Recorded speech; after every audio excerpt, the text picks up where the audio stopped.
istiyorum.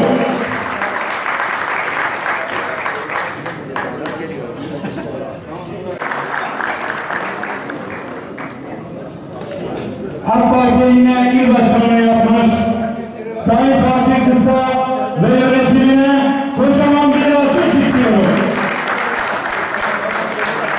Onur kurulu ve bize onurlandıran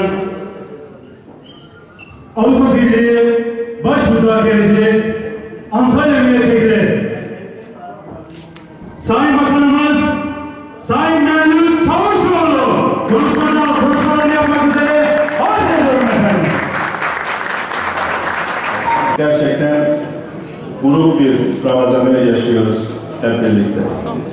Çünkü İslam coğrafyasına baktığımız zaman bir tarafta kan, bir tarafta gözyaşı ve son günlerde de tüm dünyanın gözünün önünde gerçekleşen Filistin'deki, Gazze'deki katliamlar, İsrail'in zulmü, İsrail'in katliamları.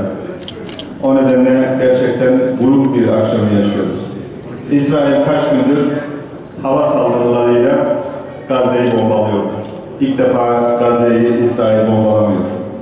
Daha önce de fosfor bombalarıyla bebekleri, çocukları, gençleri ve kadınları katleden İsrail hem havadan hem karadan saldırılarıyla yine kadınları, çocukları ve gençleri hedef almıştır. Hem de dünyanın gözünün önünde olmuş. Ve maalesef dünya bu vahşete sessiz kalmaktadır. Maalesef hatta birçok medeniyetin beşiği diye kendini adlandıran ülkeler İsrail'in tarafında yer almıştır. Bunu gerçekten anlamak mümkün değil. Hiçbir ilke, hiçbir ahlak kuralı, hiçbir vicdan bunu kabul etmez. Biz de kesinlikle Türkiye olarak, AK Parti olarak ve bir Müslüman olarak varsa bile böyle bir kural, varsa böyle bir ilke, biz bunu tanımıyoruz ve de lanetliyoruz. İsrail'in bu zulmünü lanetliyoruz. Aynı şekilde demokrasinin savunucusu kesilen, başta Avrupa Birliği ülkeleri olmak üzere, onlara da şunu söylüyoruz. Bıktık sizin çifte standartınızdan, bıktık sizin ikiyüzlülüğünüzden.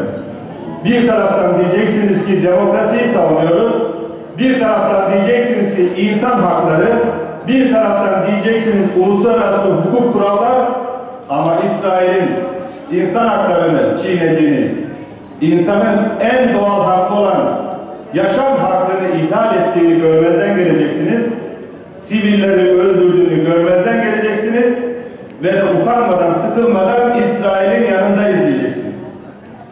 İşte o zaman ben size derim ki siz ikiyüzlüsünüz. Siz gerçek anlamda demokrasi savunmuyorsunuz. Siz gerçek anlamda insan hakları savunucusu değilsiniz, çünkü işinize geldiği gibi insan hakkını savunuyorsunuz.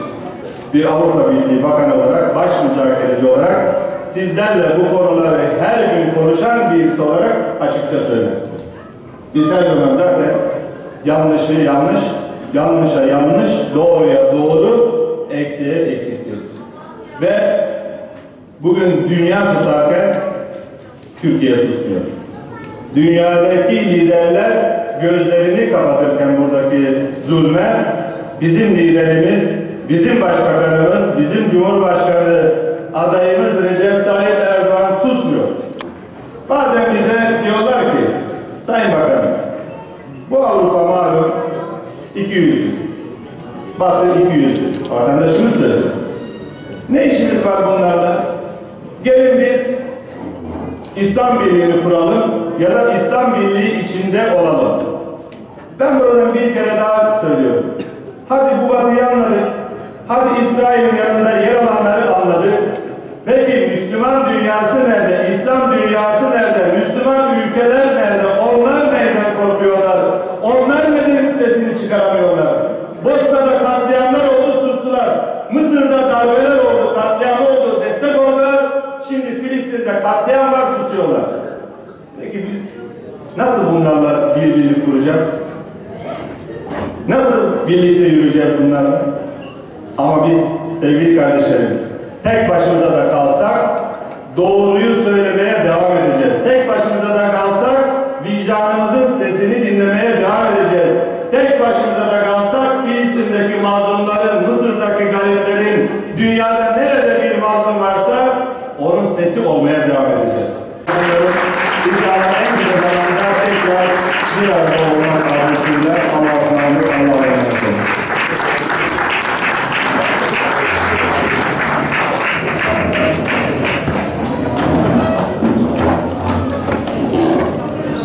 Sayın Bakanım, hoş geldiniz. Hoş bulduk. Sayın Bakanımızın yapmış olduğu konuşmalardan dolayı teşekkür ediyoruz. Evet, okumak istiyorum.